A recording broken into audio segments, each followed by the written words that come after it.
রাজনগরের সুপ্রাকান্দি এলাকায় আলোচিত হত্যা মামলার ২ নং এজাহার নামীয় আসামি সৈয়দ হাকিম আলী বিএসকে আটক করেছে র্যাব-৯ অভিযানিক দল। ইন্টেলিজেন্স চৌকুশ অফিসার এসআই নিরস্ত মোহাম্মদ ওমর ফারুকের নেতৃত্বে ৩০ এপ্রিল মৌলভীবাজার সদর থানাধীন মোকামবাজার ইউনিয়নের নিতেশ্বর ওয়ার্ডস্থ আজাদ মিয়ার সিমেন্টের দোকানের সামনের রাস্তা থেকে আটক করতে সক্ষম হয়।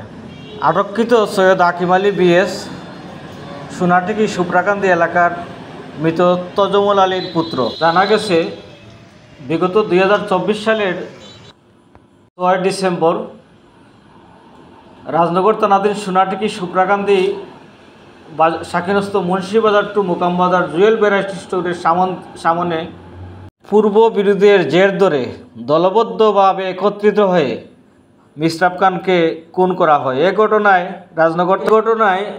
নিহত মিশরাফ খানের চাচাতো ভাই ইউপি সদস্য নুরুল আমিন খান বাদী হয়ে রাজনগর থানায় একটি হত্যা মামলা দায়ের করেন।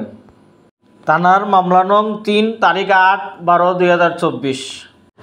এ মামলায় তিনি ২ নং আসামি ছিলেন।